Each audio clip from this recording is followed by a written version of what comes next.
రామ్, మొన్న నువ్వు బెంగళూరుకి వెళ్తా అన్నప్పుడే కాసేపు నా గుండె కొట్టుకోలేదు. మొన్న అందుకే నీతో నేనేం మాట్లాడలేదు.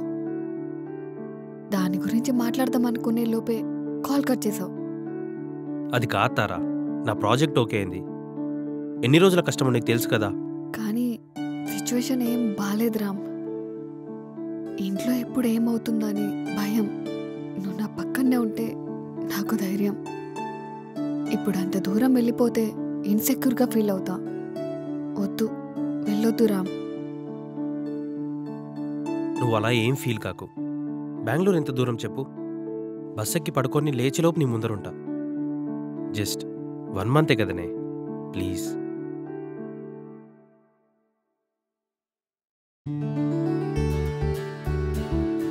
ఎంత అందంగా ఉన్నావే, నవ్వు.